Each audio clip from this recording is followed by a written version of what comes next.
Hello, and welcome back.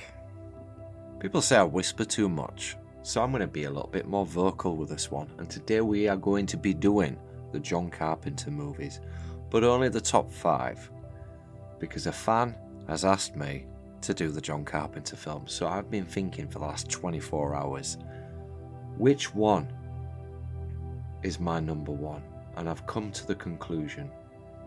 So, at number 5, we have got Vampires. Even though this is a complete rip-off of From Dusk Till Dawn, and it's not his best work, I like this film. I don't know why I like it. I think I caught it at the right time. But it's there. You've got James Woods doing his thing with his dyed hair, making out he's the best vampire hunter ever. And then we've got Thomas Ian Griffiths, is that his name? I don't know what his name is. We've got the overweight Baldwin brother, is it Daniel? It's very similar in tone to From Dusk Till Dawn. In the lighting, the colour schemes. Like John Carpenter can do more original work than this. But I like watching it. So I'm putting Vampires there.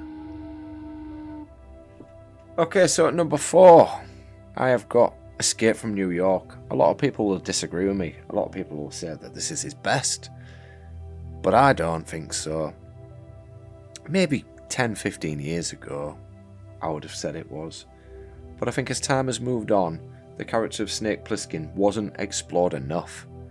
What we got with Escape from LA, which is embarrassing to watch these days. Like, it's such a poor sequel. But the original was going to start something good.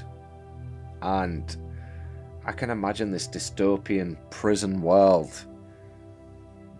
just being that little bit more bleak. This felt like The Warriors or something like that. Like, they didn't feel like there was really any danger. And I do love the character of Snake, but I just believe that there's so much more potential. He could have gone on to do a series of films if given the chance. Kurt Russell's a fine actor, but we don't get to see that in this film. He mumbles his way through with a few one-liners which have become cult classic lines. But the reality is, this isn't Kurt at his best at all. And yeah, so I'm going to put that one there. So at number 3, I am going to put Halloween. Again, this is a series that I'm relatively new to. I joined the series at the continuation of the, I don't even know what you call it, just Halloween again, I suppose. But the Jamie Lee Curtis trilogy that she's just completed, I joined it then, and then I watched the original where it all began, and I thought to myself, actually, yes, it's basic. Is it flawed? Yeah, it is flawed in many ways, but it's the start of something, and something that people like to rewatch. A buddy of mine loves Michael Myers. He loves all slasher movies and all horror.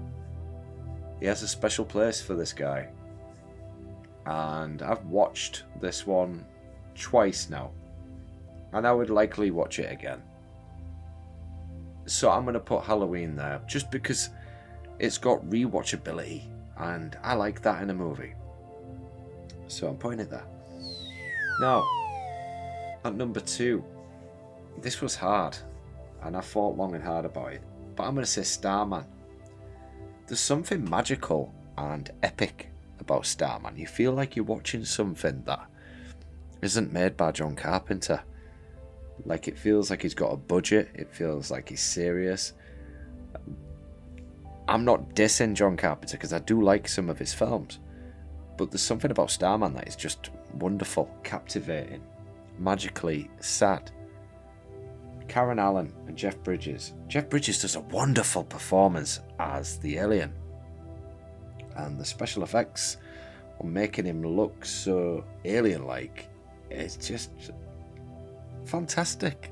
Like, honestly, watch it. He looks like he's made from plastic. It's a great film. It should maybe be my number one, but this is, for me, is always about rewatchability. So my number one film is Big Trouble in Little China. Is it flawed in some departments? Is it an adventure that kids, adults, anybody can go on? Yep. And will you want to rewatch it again? Yep. If that's ever on TV, but oh yeah, I'll watch that. It's just one of those films, and the reason is Kurt Russell. His directing of Kurt Russell in this movie is second to none. Like, him and Kurt must have such a great friendship, because Kurt is absolutely thriving in this film. The chemistry between Kim Cattrall and Kurt Russell is impeccable. You want to see him get with this girl. There's magic, there's fighting, there's mystery, there's myths, there's legends, there's people with silly hats, there's acrobatics, there is magical potions. Like, it's all within an hour and 45 minutes. Like, you get to see so much. It's like going on a ride when you watch Big Trouble in Little China. It really is. There's parts where you're frightened, where two rival gangs are about to fight, and Kurt Russell, Jack Burton, is in the mix of this fight. In his truck, he just is gambling at the beginning with his friend, and his friend can't pay the bill, and then he's taken on this adventure that he didn't really ask for, and becomes the hero of the day. Like, it's just a great film. I can't even tell you how many times I've seen this. More than 20, more than 30. It's that good of a film. And they keep talking about remaking it with Dwayne Johnson, which I think is an absolute sin. Do not put him in anything else. He's made his money. Let somebody who's got acting talent. If anybody is going to do this, they have to be able to act. Unfortunately, The Rock, Dwayne Johnson, is no Jack Burton, and nobody really wants to see him as Jack Burton, because there's only one Jack Burton, and it ain't him. So yeah, John Carpenter, he has a roller coaster of a career, but overall, I like his style. Yes, I could have put The Fog, and I could have put The Thing. I don't really like it.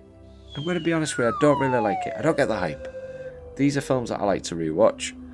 So, that's my list of John Carpenter.